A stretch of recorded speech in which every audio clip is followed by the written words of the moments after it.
سورۃ الفاتحہ قرآن 001 سورہ کا تعارف۔ یہاں سورہ فاتحہ کا تعارف جامع اور تفصیل کے ساتھ حاضر خدمت ہے۔ سورۃ الفاتحہ قرآن کریم کا پہلا باب ہے اور یہ اسلام کے بنیادی اصولوں اور تعلیمات کو متعارف کروا کر باقی کتاب کے لیے لہجہ متعین کرتی ہے۔ اس صورت میں اللہ تعالیٰ ایمان اور اس کی اطاعت کی اہمیت کو ظاہر کرتا ہے اور نیک زندگی گزارنے کے بارے میں رہنمائی فراہم کرتا ہے۔ سورہ کا آغاز اللہ تعالیٰ کے تعارف آیت نمبر 1 بسم اللہ سے ہوتا ہے۔ اس کی منفرد صفات اور خصوصیات پر زور دیتا ہے۔ اسے کائنات کا واحد اور یکتا خالق اور مالک بتایا گیا ہے جو لامحدود تعریف اور عبادت کے لائق ہے۔ اللہ تعالیٰ کو انتہائی مہربان اور انتہائی رحم کرنے والا بھی کہا گیا ہے جو اپنی تمام مخلوقات کے لیے اپنی بے پناہ محبت اور شفقت کو اجاگر کرتا ہے۔ اس کے بعد سورت ایک تنبیہ اور احتیاط کی طرف اپنا رخ موڑتی ہے، مومنوں کو یاد دلاتی ہے کہ قیامت کے دن صرف اللہ ہی خالق اور مالک ہے۔ یہ ایک یاد دہانی کے طور پر باور کروانا ہے کہ ہماری حتمی جواب دہی اللہ کے سامنے لازم ہے اور یہ کہ ہمارا فیصلہ اس زندگی میں ہمارے اعمال اور کردار کی بنیاد پر کیا جائے گا۔ اگلی آیت اللہ کی عبادت اور بندگی کی اہمیت پر زور دیتے ہوئے نیک و پاکیزہ زندگی گزارنے کے بارے میں رہنمائی فراہم کرتی ہے۔ مومنوں کی حوصلہ افزائی کی جاتی ہے کہ وہ اللہ سے مدد اور رہنمائی حاصل کرے اور مدد کے لیے صرف اسی پر بھروسہ کرے۔ سورہ کی آخری آیت ایک دعا ہے جس میں مومنوں کو اللہ سے رہنمائی حاصل کرنے اور سیدھے راستے پر چلنے کی ترغیب دی گئی ہے۔ دعا ان لوگوں کے راستے سے بھی پناہ مانگتی ہے جن پر اللہ کا غضب نازل ہوا ہے اور ان لوگوں کے راستے سے بھی جو گمراہ ہیں۔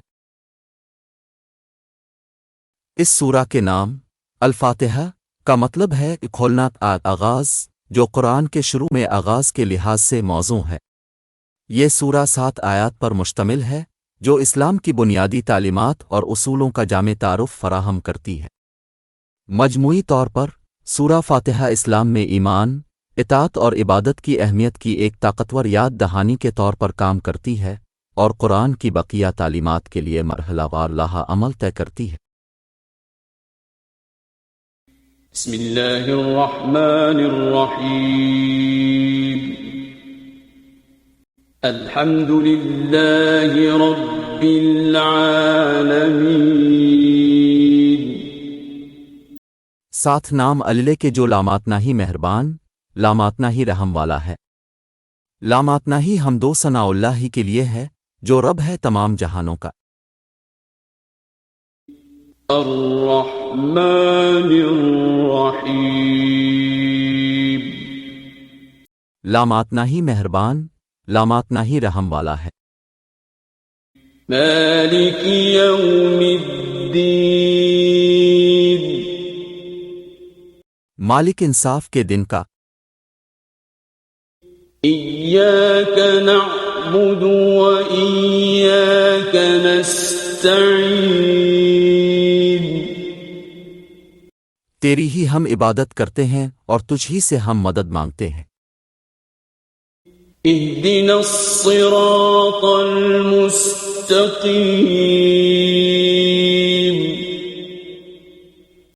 ہمیں سیدھے راستے کی طرف رہنمائی فرمائے۔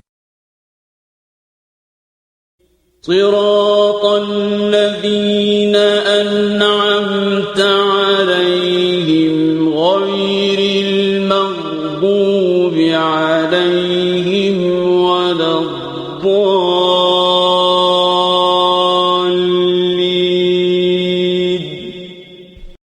ان کا راستہ جن پر اپنے احسان کیا، نہ ان کا راستہ جن پر آپ کا غضب ہوا اور نہ ہی گمراہوں کا۔ مختصر تبصرہ۔ قرآن کریم کی پہلی سورہ فاتحہ کی مختصر جامع تفسیر یہ ہے۔ سورہ فاتحہ قرآن کریم کا ابتدائی باب ہے اور اسے پورے صحیفے میں سب سے اہم اور قابل احترام ابواب میں سے ایک سمجھا جاتا ہے۔ یہ سورہ 7 آیات پر مشتمل ہے اور ہر صلات میں خصوصاً اور مذہبی اجتماعات میں بھی اکثر پڑھی جاتی ہے۔ آیت 1 اللہ کے نام کے ساتھ جو بڑا مہربان اور خاص رحم کرنے والا ہے۔ یہ آیت بسم اللہ کے نام سے مشہور ہے اور سورۃ التوبہ کے علاوہ قرآن کے ہر سورہ کے آغاز سے پہلے پڑھی جاتی ہے۔ یہ اللہ کی عظمت اور رحم دلی کا اعلان کرتی ہے اور اس یاد دہانی کے طور پر کام انجام دیتی ہے کہ اس آیت کے بعد جو کچھ نازل ہوا ہے وہ بھی اسی بابرکت ذات کی طرف سے نازل ہوا ہے۔ آیت نمبر 2 تمام لامتناہی تعریفیں اللہ تعالیٰ کے لیے ہیں جو آسمانوں کا رب ہے اور زمین کا رب ہے اور فرشتوں کا رب ہے اور تمام انبیاء کا رب ہے۔ یہ آیت اللہ تعالیٰ کی عظمت، وحدانیت اور انفرادیت پر زور دیتی ہے اور پوری کائنات پر اس کی حاکمیت کو تسلیم کرتی ہے۔ یہ اس اہم کردار پر بھی روشنی ڈالتی ہے جو انبیاء اللہ کی طرف انسانیت کی رہنمائی میں ادا کرتے ہیں۔ آیت 3 لامتناہی مہربان ذات، لامتناہی خصوصی رحم کرنے والا۔ یہ آیت اللہ تعالیٰ کے مکمل ترین یعنی ہر لحاظ سے مہربانی کرنے والے اور خاص وسیع طور پر رحم کرنے والے بیان کو دہراتی ہے، اس کی مخلوق کے لیے اس کی رحمت اور شفقت کی صفت پر زور دیتی ہے۔ آیت نمبر 4 جزا کے دن کا مالک۔ یہ آیت اللہ کے حتمی بادشاہ کے کردار پر روشنی ڈالتی ہے اور اس حقیقت پر زور دیتی ہے کہ ایک دن یقینی حساب ہونا ہے۔ تب تمام انسانوں سے ان کے اس دنیا میں کیے گئے تمام چھوٹے بڑے اچھے بارے اعمال کا جواب دہ ہونا یقینی ہے۔ آیت 5 ہم تیری ہی عبادت کرتے ہیں اور تجھ ہی سے مدد مانگتے ہیں۔ یہ آیت اللہ تعالیٰ کی وحدانیت اور اس حقیقت پر زور دیتی ہے کہ صرف وہی عبادت کے لائق ہے۔ ہم یہ بھی تسلیم کرتے ہیں کہ تمام رہنمائی اور مدد صرف اسی بابرکت ذات کی طرف سے ہی آتی ہے۔ آیت 6 ہمیں سیدھے راستے کی طرف رہنمائی فرمائے۔ یہ آیت اللہ تعالیٰ سے دعا ہے کہ وہ مجھے اور تمام انسانیت کو صراط مستقیم کی طرف ہدایت دے جو کہ راست بازی اور اللہ کے احکام کی اطاعت کا راستہ ہے۔ آیت 7 ان کا راستہ جن پر اپنے احسان کیا، نہ ان کا راستہ جن پر اب کا غضب ہوا اور نہ ہی گمراہوں کا۔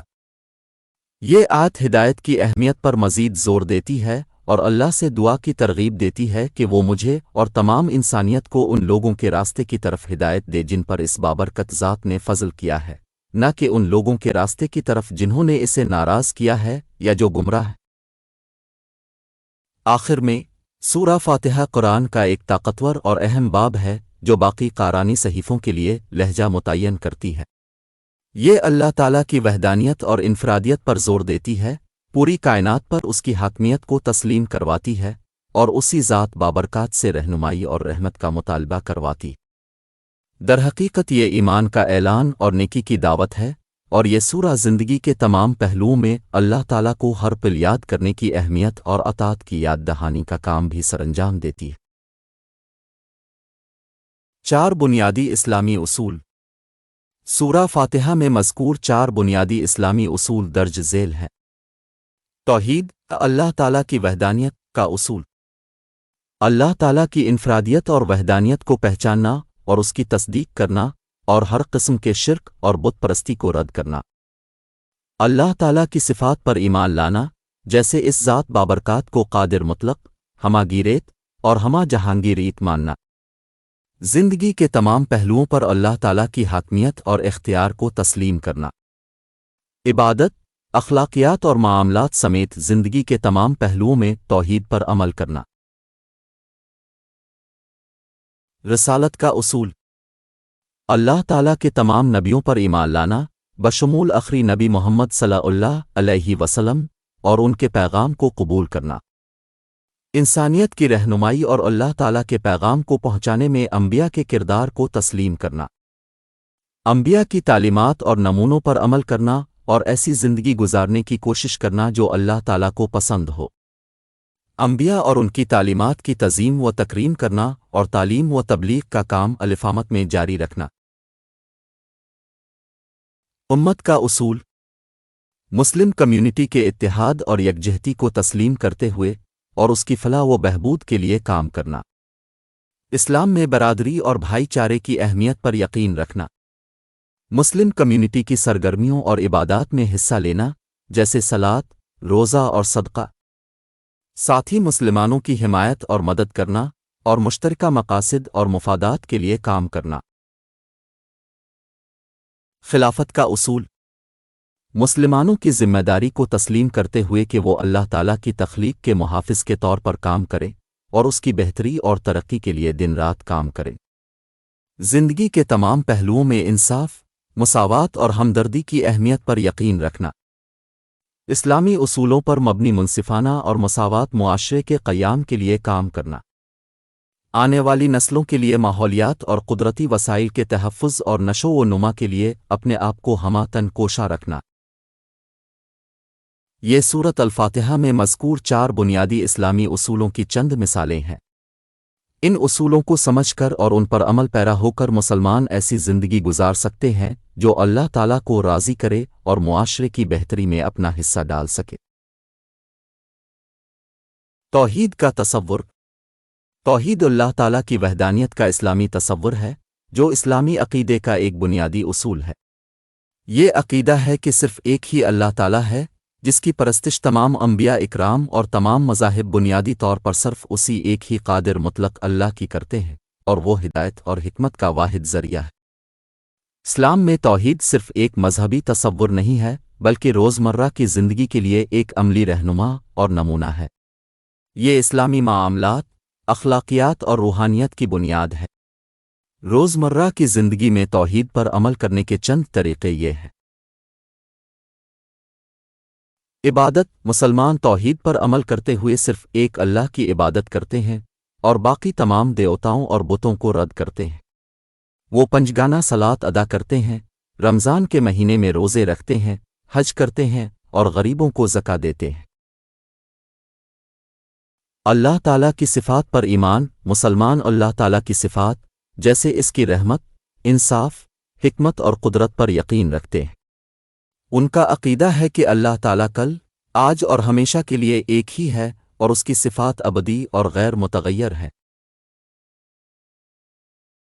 نبی اکرم صلی اللہ علیہ وسلم کی تعلیمات کی پیروی۔ مسلمانوں کا عقیدہ ہے کہ حضرت محمد صلی اللہ علیہ وسلم اللہ تعالیٰ کے آخری رسول ہیں اور اب کی تعلیمات توحید کی مجسم شکل ہے۔